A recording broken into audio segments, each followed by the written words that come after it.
नमस्कार, सी न्यूज़ भारत देख रहे हैं आप। मैं हूं अखिलेश पांडे। वक्त हो चुका है न्यूज़ बुलेटिन का। इस बुलेटिन में हम दिखाएंगे फर्रुखाबाद में कैसे निजी अस्पताल का हुआ गोलमाल निरीक्षण। साथ ही दिखाएंगे कि कैसे पुलिस ने किया शहर के नामी चार्टर्ड अकाउंटेंट श्वेताब तिवारी हत्याकांड का खुलासा, और वाराणसी में कैसे ज़बरदस्त आंधी और बारिश में भी आस्थावान नहीं डिग पाए। और भी तमाम खबरों पर आई विस्तार से करते हैं चर्चा। खबर फर्रुखाबाद से, जो कमालगंज में अचानक शाम को कल 5 बजे मुख्य चिकित्सा अधिकारी अवनींद्र कुमार कमालगंज स्थित समीम नर्सिंग होम में पहुंचे और उन्होंने अस्पताल का निरीक्षण करना शुरू किया। वो शायद ही कोई व्यवस्था देख पाए हों कि तभी नर्सिंग होम के स्वामी अनवर मिर्जा वहां पहुंचे और उनको लेकर प्राइवेट रूम में चले गए। जैसे ही पत्रकारों ने कवरेज के दौरान वीडियो बनाना शुरू किया, वैसे ही जनपद के आला अधिकारियों से अच्छी पकड़ रखने वाले अस्पताल के स्वामी अनवर मिर्जा ने कमरे का दरवाजा बंद करते हुए ये पूछा कि क्या कर रहे हो। पत्रकार ने जवाब दिया कि वो अपनी खबर का कवरेज करने आया है। वैसे ही अस्पताल मालिक ने कहा कि अगर खबर कवर करनी है तो नीचे अस्पताल में जाएं, ये मेरा घर है। इस बात को सुनकर पत्रकार नीचे आ गए। नीचे कर्मचारियों ने बताया कि ऐसा नजारा अक्सर वहां देखने को मिलता है जब सीएमओ आते हैं और ऊपर बैठकर चाय पीते हैं।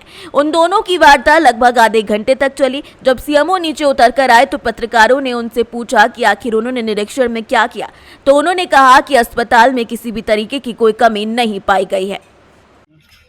जी सर, समी नर्सिंग होम का निरीक्षण किया गया है आज। समी नर्सिंग होम कमालगंज जी। तो इसको रूटीन माना जाए या खुशबू में गया था जी जी आपने देखा, मैंने तब साफ लगा ये खुशबू हॉस्पिटल में वो कह रहे हैं कुछ नहीं हो रहा, यहाँ पे कोई मरीज भर्ती नहीं था। नहीं सर, भी इससे पहले भी खुशबू हॉस्पिटल में सर एक बच्चे की मृत्यु हुई थी। इस पर सर क्या कार्रवाई हुई? वो सील किया गया था पहले, नहीं अभी सर कुछ सील तो आया था। वो कह रहे हम मरीज नहीं देखते, हम बुलाया डॉक्टर साहब को मैंने कल।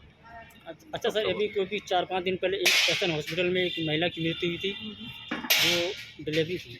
उसमें सर क्या एसन हॉस्पिटल में सर ये कहाँ है? ये पास में है, देख लूँगा, उसको भी देखते हैं। तो आज अभी जो समीर में आए हैं यहाँ पे क्या मामला है? रूटीन में आया था ना, रूटीन में कुछ खामियां नहीं कुछ कोई दिक्कत नहीं, सब सही चल रहा है। फर्रुखाबाद से सी न्यूज़ संवाददाता आर्यन राजपूत की रिपोर्ट। खबर हरदोई से, जहां क्षेत्र के गांव जसईपुर में एक हरिजन महिला द्वारा गांव के एक युवक के खिलाफ छेड़छाड़ और हरिजन उत्पीड़न का मुकदमा दर्ज कराया गया है। मुकदमा दर्ज होने की सूचना पर आरोपी के पिता ने क्षेत्राधिकारी हरियावा से न्याय की गुहार लगाते हुए दरवाजा खटखटाया है। मिली जानकारी के अनुसार इस गांव में निवासी चंद्रपाल का पुत्र शिवम बीएससी प्रथम वर्ष का छात्र है, जिस पर गांव की एक दलित महिला ने छेड़छाड़ और हरिजन उत्पीड़न की शिकायत बेनीगंज कोतवाली में दी है, जिस पर पुलिस ने मुकदमा दर्ज आगे की कार्यवाही शुरू कर दी है। सीओ ने शिकायतकर्ता को निष्पक्ष जांच कराकर न्याय उचित कार्यवाही करने का आश्वासन भी दिया है।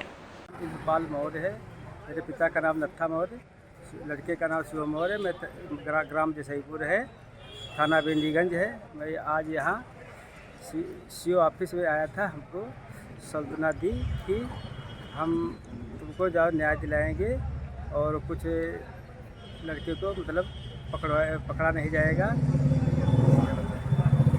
मामला क्या है? मामला हमारा लड़के नाजायज लिखाया है कि उसको लिखाया है कि वो फंसाया है, वो जेल जाए, उसकी ज़िंदगी बर्बाद हो जाए। वो पढ़ाई करता है, बीएससी में पढ़ाई करता है, उसका ज़िंदगी बर्बाद कर देना चाहती है। किसने लिखा है? मतलब रैदास ने लिखा है। मोनिका उसका नाम है, पति का नाम माधव है। क्या बताया सीओ साहब ने? सीओ साहब ने बताया है कि जाओ, तुम्हारा ठीक है, तुमको मतलब कुछ नहीं होगा, संतुष्टि दी हमको सब कि जाओ, पकड़ा नहीं जाएगा, वो तुमको न्याय मिलेगा। क्या चाहते? हम न्याय चाहते हैं कि गांव हमको जो न्याय है बिल्कुल न्याय होना चाहिए हमारे साथ। हरदोई से सी न्यूज़ संवाददाता जितेंद्र कुमार की रिपोर्ट। खबर मुरादाबाद से है, जहां विश्व हिंदू परिषद के द्वारा एक प्रेस वार्ता की गई, जिसमें बताया गया कि विहिप के प्रांत मंत्री राजकुमार गुप्ता ने कहा है कि आगामी 2 अप्रैल को मुरादाबाद के अंदर राम जन्मोत्सव के उपलक्ष्य में शोभा यात्रा का आयोजन किया जाएगा, जिसमें विहिप के साथ साथ केंद्रीय मंत्री के साथ हजारों की संख्या में बजरंगी उपस्थित रहेंगे। साथ ही साथ उन्होंने कहा कि मैं जिहादियों से साफ कहना चाहता हूं कि पीताम्बरपुर के अंदर कोई भी घटना करने का प्रयास किया तो उसी भाषा में जवाब भी दिया जाएगा। इस मौके पर विभाग मंत्री अवनीश तैगर, महानगर मंत्री अविनाश गुप्ता, महानगर अध्यक्ष अमित गुप्ता समेत कई लोग उपस्थित रहे। भगवान राम के जन्मोत्सव की खुशी के अंदर जो शोभा यात्राएं निकल रही थी, उनके ऊपर पत्थरबाजी हुई है, अनेक लोग घायल हुए हैं, आइडेंटिफाइड लोग हो रहे हैं। उससे बड़ी बात, इस्लाम में रमज़ान का महीना इबादत का महीना होता है। जैसे हम नवरात्रों में इबादत करते हैं, ऐसे रमज़ान में इबादत होती है। मैं मुस्लिम धर्मगुरु से एक अपील और करना चाहता हूँ, इस इबादत के माह के अंदर ये पत्थरबाजी की घटनाएं हिंदू समाज को द्रवित कर रही हैं, परेशान कर रही हैं, बहुत ज़्यादा परेशान कर रही हैं।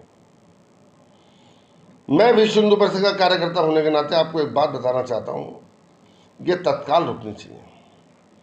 मुस्लिम धर्मगुरुओं से भी एक प्रार्थना करता हूँ कि ऐसा होने से बचें, ऐसा लोगों को ना करने दें। यदि अगर ये घटनाएं ऐसी बढ़ी, हो सकता है हिंदू समाज कब तक सहनशील समाज है, शांति प्रिय है,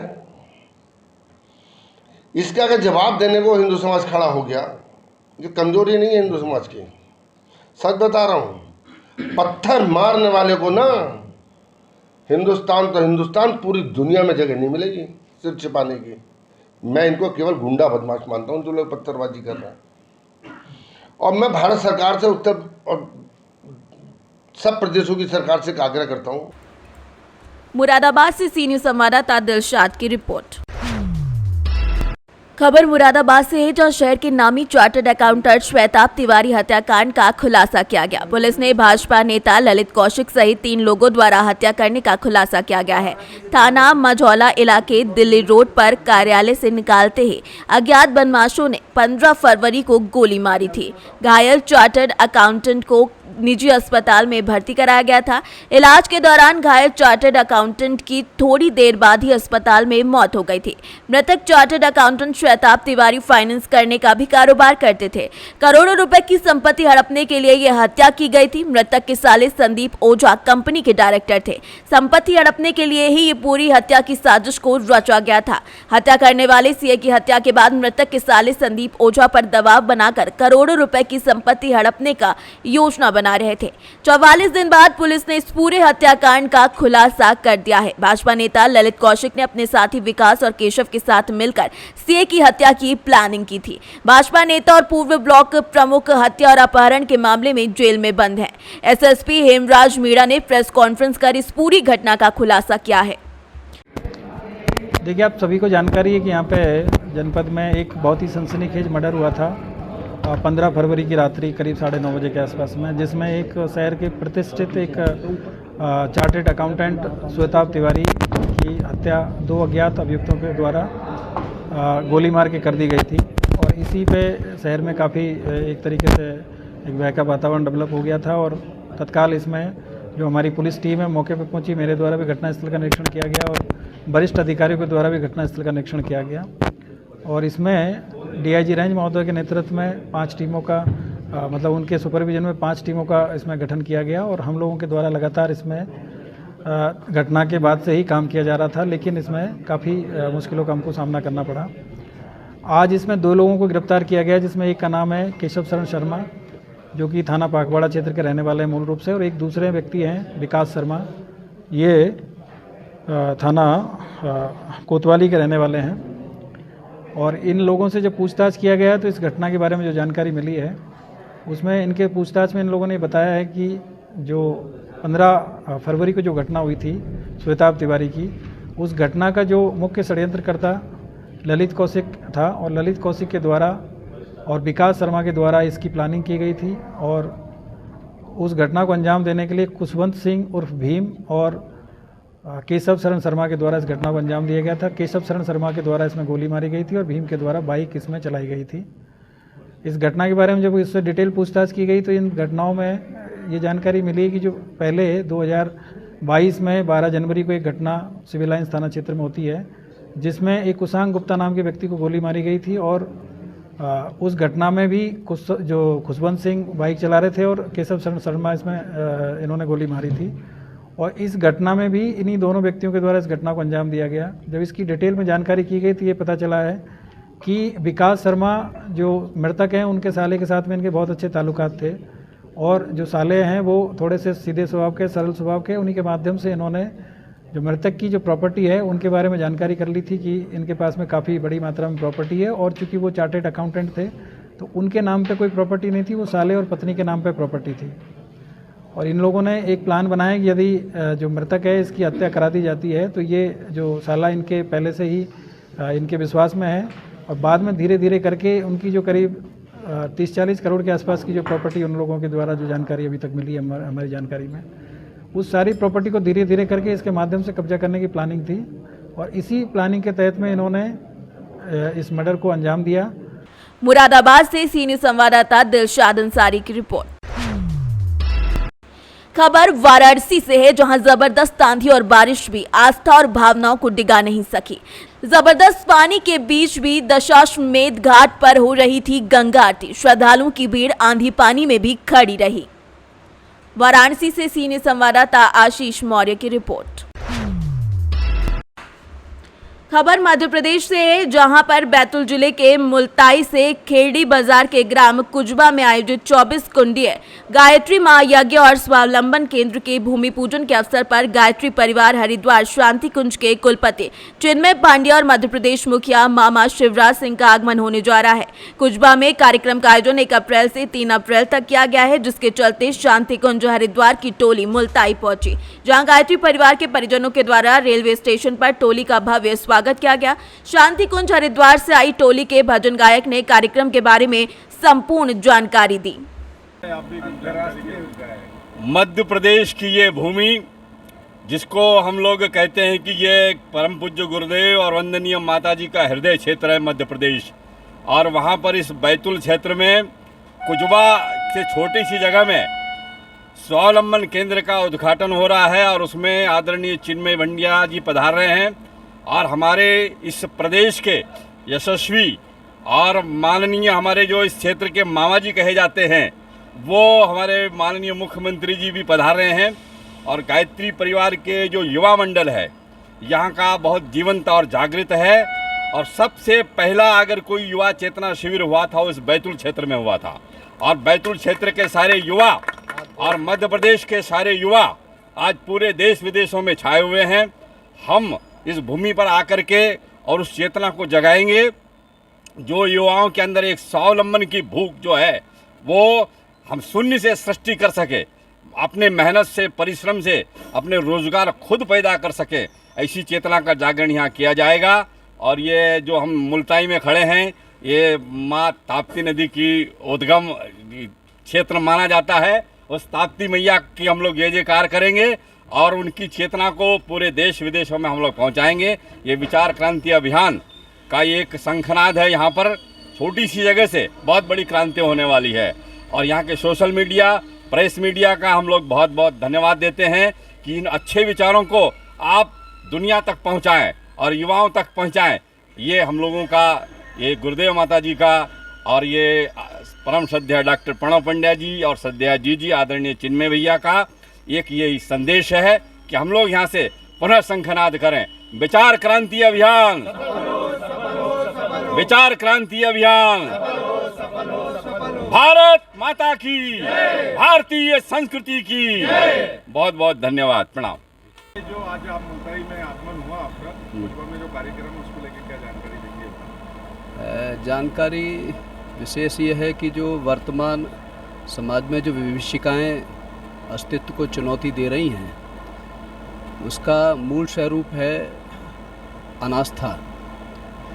तो परम पूज्य गुरुदेव परम वंदनीय माता जी का जो आगमन हुआ है, सनई सनई महापुरुष तभी ऐसा प्रकृति की व्यवस्था के अनुसार महापुरुष आते रहे और समय के अनुसार एक नई विचारधारा को लेकर के समाज को एक नई दिशा के अनुसार प्रकृति को व्यवस्थित करते हुए समाज को सही दिशा में ले जाने का प्रयास है। उसी प्रकार गायत्री परिवार भी जो है एक नई सूझबूझ के साथ सभी समाज के जनमानस को साथ लेते हुए एक नई दिशा दे सकें और भारत में एक नई खुशहाली ला सकें।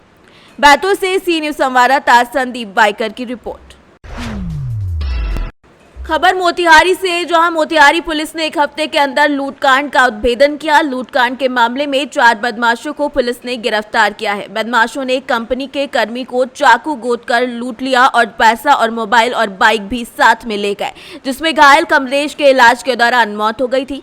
बदमाशों ने कंपनी के कर्मी को 24 मार्च को चाकू मारकर पैसा लूट लिया था। सभी बदमाशों के पास से पुलिस ने लूटे गए बाइक और घटना के समय इस्तेमाल किए गए मोबाइल और चाकू को बरामद कर लिया है, जिसमें एक नाबालिग भी शामिल है। हालांकि पुलिस सभी बदमाशों से पूछताछ कर रही है, जिसमें सभी ने अपना गुनाह कबूल कर लिया है। वहीं गिरफ्तार बदमाशों के बारे में जानकारी देते हुए सदर डीएसपी राम पुकार सिंह ने बताया कि 24 मार्च की रात में चंडी माई स्थान के पास अपने ऑफिस से घर जाने के दौरान बदमाशों ने कंपनी के कर्मी कमलेश कुमार और सत्येंद्र राय को चाकू गोदकर घायल कर दिया था, जिसके बाद कार्यवाही ये की गई है। इस लूटकांड का खुलासा करने के लिए एसपी कांतेश कुमार मिश्र ने एक टीम का गठन किया था, जिसके बाद वैज्ञानिक तरीके से जांच शुरू की गई। पुलिस ने छापेमारी के दौरान नक्शेट टोला से सभी बदमाशों का इकट्ठा होने की जानकारी हासिल की। जानकारी के आधार पर छापेमारी की गई और नाबालिग समेत 4 युवकों को पकड़ लिया गया। बता दें कि इस छापेमारी टीम में प्रशिक्षु डीएसपी स्वीटी सिंह, नगर इंस्पेक्टर सह नगर थाना अध्यक्ष विश्व मोहन चौधरी, एसआई अमित कुमार समेत कई लोग शामिल रहे। ये 24 तारीख को 24/3/2023 को चंडी स्थान जो बाईपास पर है, वहाँ पर रात्रि 9:30 बजे 2 कर्मी जो जियो मार्ट में काम करते थे, वो लौट करके आ रहे थे। उसमें दरमियान में अज्ञात अपराध कर्मियों के द्वारा उनके साथ लूटपाट किया गया था। उनका मोबाइल और मोटरसाइकिल छीन लिया गया था। विरोध करने पर उनको चाकू से मार करके गंभीर रूप से जख्मी कर दिया गया था, जिसकी मृत्यु इलाज के दौरान हो गई। इस कांड को उद्भेदित करने के लिए पुलिस अधीक्षक मोतिहारी के द्वारा विशेष टीम का गठन किया गया था और मेरे यहाँ आने के बाद उनका बल विशेष जोर था कि इस कांड का उद्भेदन हो। हम लोगों ने इस कांड में शामिल सभी अपराधकर्मी की गिरफ्तारी की है। कांड में प्रयुक्त वाहन और मोबाइल जो लूटा गया था उसको भी बरामद किया गया है। कांड में जो भी अपराधकर्मी थे उनकी भी गिरफ्तारी हुई है। 1-2 अपराधकर्मी भागे हुए हैं। जो अपराधकर्मी के द्वारा बताया गया था और जिस प्रकार घटना घटी थी स्थानीय लोगों के द्वारा, उसकी पुष्टि हुई है। घटना में घायल की मौत भी हुई है। घटना में घायल व्यक्ति की लगभग 28 तारीख को जैसा पता चला है कि 28 तारीख को मृत्यु हो गई है। हम लोग उनके परिजन को भी इसकी सूचना दी है कि आपके यहाँ जो लूटा गया था बाइक और मोबाइल वगैरह वह बरामद हुआ है। मोतिहारी से सी न्यूज संवाददाता सचिन कुमार अंशु की रिपोर्ट। रायसेन जिले में जिसने जितना ज्यादा भ्रष्टाचार किया, घोटाले किए, उसकी पूछपरछ ज्यादा है। जिले के बरेली के पास चैनपुर में सेवा सहकारी संस्था के प्रबंधक वीरेंद्र राजपूत पर लगे भ्रष्टाचार और घोटाले के आरोप जांच चल रही है। बावजूद इसके उपार्जन के लिए इन प्रबंधक को 3 केंद्र दे दिए गए हैं। सवाल उठता है कि जब इनकी जांच चल रही है और करोड़ों के घोटाले के आरोप इन पर लगे हुए हैं, तो ऐसे में किसानों से गेहूं चना तुलवाकर कहीं रफू चक्कर हो गए तो इन किसानों की फसल का भुगतान आखिर कौन करेगा? चैनपुर सोसाइटी में साल 2011-12 से लेकर साल 2019-20 के बीच में किसानों को बगैर लोन दिए उनके खातों में लोन चढ़ा दिया गया, जिसकी शिकायत पर चैनपुर आकर 2 सदस्यीय टीम ने किसानों के बयान लिए थे। ये मामला सहकारिता मंत्री अरविंद भदौरिया के संज्ञान में लिया गया था, जिसके बाद भी आज तक जांच पूरी क्यों नहीं हो पाई है। इस सोसाइटी के ऊपर मूंग चना गेहूं खरीदी में किसानों से पैसे लेकर तुलाई कराई जाती है। सहकारिता विभाग के तत्कालीन उपायुक्त की मिलीभगत से इस सोसाइटी के प्रबंधक का भला हो रहा है। क्या नाम है आपका? कौन से गांव के किसान हो? चैनपुर के हैं। क्या नाम है? मुझे नाम है। अच्छा, क्या परेशानी हुई है आपको? पिछले जैसे कर्ज में बताया जा रहा है आपको। कर्ज में है साहब, 50,000 नगद लिए थे और 50 बोरी DAP यूरिया लिया था, तो 3-4 लाख रुपए बता रहा। वो उस टाइम कह रहे थे माफ़ हो रहा है, बताएं। हमने कही माफ़ हो जाए, तो माफ़ कि कुछ किसके द्वारा कहा गया कि आप कर्ज में हो? ये अपने बीरेन ठाकुर के द्वारा है ना। उन्होंने कहा है कर्ज में। अभी उसका आपकी फसल बिकेगी और उसको कोई सेंटर दिया गया है तो क्या परेशानियां होंगी उससे? अरे उससे बहुत परेशानी है। आपको वैसे भी कर्ज में कर रखा है। कर्ज में है। हाँ, तो ऐसा तो नहीं कि आपके पैसे का गबन कर दे? पैसे के ही गबन हुआ जब तो कर्ज में भाई, जब माफी आई थी तो इनने माफी को नहीं करी। किसके द्वारा नहीं करवाई गई? ये बीरेन भाई। क्या नाम है आपको? कौन से गांव किसान हुआ? मेरा नाम गुफरान खान है। अच्छा, आपके किसानों के साथ धोखाधड़ी हुई थी पिछले प्रबंधक के द्वारा, तो क्या है उसको लेकर? उसमें बहुत घोटाला है सर, लेकिन जब तक ये सरकार है कुछ नहीं होगा, क्योंकि ये चोरों की सरकार है। बीरेन से बात करते हैं तो कलेक्टर साहब को कई बार आवेदन दिए, वो कहता मैं कलेक्टर साहब के साथ चाय पीता हूँ। अरविंद भदौरिया उसके रिश्तेदार हैं, सहकारिता मंत्री। आपके द्वारा कई बार रायसेन भी गए हो हम लोगों द्वारा? 40 बार, फिर भी आपकी सुनवाई नहीं हुई। और 2 बार मुख्यमंत्री जी, 2 बार अरविंद भदौरिया और कम से कम 9 बार पटवा जी। अच्छा, आप देखने को आ रहा है कि आपकी जो उपज है उसके ही सेंटर पर तोलेगी तो उसमें क्या परेशानियां होंगी? हमें बहुत परेशानी है सर, वो कुछ ना कुछ कर देगा। फिर ऐसे लोगों का सेंटर होना चाहिए? बिल्कुल नहीं होना चाहिए। तो आप अपनी उपज कहाँ लेकर जाओगे? अब जब तक ये सरकार है कुछ तो करेंगे हम, या तो फांसी लगाएंगे या फिर बीरेन के पास जाएंगे। लेकिन जब तक ये सरकार है बीरेन जैसे लोग जिंदा रहेंगे। जिस दिन ये सरकार बदल गई ये लोग सब जेल के पीछे होंगे। टीम जहाँ उस वेयर हाउस से मैप है, किसान को खुद चुनना है कि वो अपनी सुविधा अनुसार वहाँ चयन कर सकते हैं कि उनको किस जगह अपना उपार्जन के लिए माल ले जाना है।